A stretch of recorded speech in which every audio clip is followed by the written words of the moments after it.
Next question, what is solidification?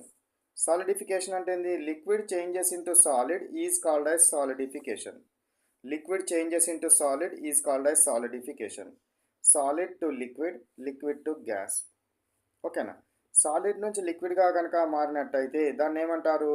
Liquefaction లేదా fusion అంటారు. Fusion అంటారు. లిక్విడ్ కనుక సాలిడ్గా కనుక మారితే దాన్ని ఏమనాలి? సాలిడిఫికేషన్ అనాలి. లిక్విడ్ సాలిడ్గా కనుక మారినట్టయితే ఏమంటారు? సాలిడిఫికేషన్ అంటారు. ఇంకొక పాయింట్ కూడా ఏముంది? ఫ్రీజింగ్ అని కూడా అంటారు. సాలిడిఫికేషన్ అనొచ్చు లేదా ఫ్రీజింగ్ అని కూడా అనొచ్చు. 142.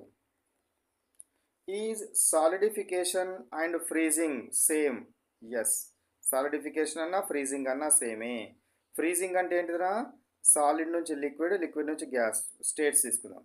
సో లిక్విడ్ టు సాలిడ్గా కనుక మారితే, లిక్విడ్ అనేది సాలిడ్గా కనుక మారినట్టయితే, వాటర్ అనేది ఐస్గా కనుక మారినట్టయితే దాన్ని ఏమంటారు? ఫ్రీజింగ్ అంటారు. లిక్విడ్ సాలిడ్గా కనుక మారినట్టయితే, లిక్విడ్ సాలిడ్గా కనుక మారినట్టయితే దాన్ని ఏమంటారు? సాలిడిఫికేషన్ అని కూడా అంటారు. కాబట్టి రెండు కూడా సేమే. లిక్విడ్ నుంచి సాలిడ్గా మారడాన్ని ఫ్రీజింగ్ అంటారు లేదా సాలిడిఫికేషన్ అంటారు. 143. In solidification and freezing, does heat energy is absorbed or released? ఎప్పుడైనా గుర్తుంచుకోండి, సాలిడ్ నుంచి లిక్విడ్, లిక్విడ్ నుంచి గ్యాస్గా కనుక మారితే, సాలిడ్ నుంచి లిక్విడ్గా మారాలంటే మనం హీట్ చేయాలి ప్లస్ హీట్ ఇవ్వాలి. లిక్విడ్ నుంచి గ్యాస్గా మారాలంటే ప్లస్ హీట్ ఇవ్వాలి. అదే ఒకవేళ గ్యాస్ లిక్విడ్గా కనుక మారితే మైనస్ హీట్ ఎనర్జీ రిలీజ్ అవుతుంది. లిక్విడ్ సాలిడ్గా కనుక మారితే మైనస్ హీట్ రిలీజ్ అవుతుంది. సాలిడిఫికేషన్ అంటే ఏంటిది? లిక్విడ్ సాలిడ్గా మారాలి కాబట్టి ఎనర్జీ ఏమవుతుంది? Released out, exothermic in nature. Released out or exothermic in nature. 144. Is freezing and solidification is exothermic or endothermic? So ఫ్రీజింగ్లో ఏమవుతుంది? ఫ్రీజింగ్ అంటే ఏంటి?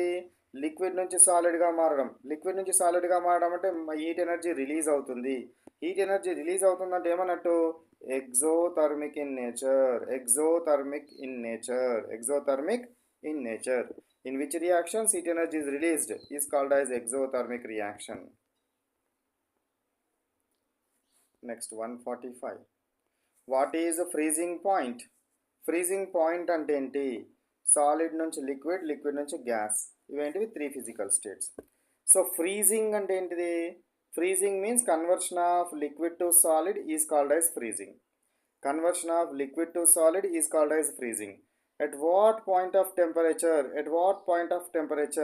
liquid is changes into solid is called as what? Freezing point.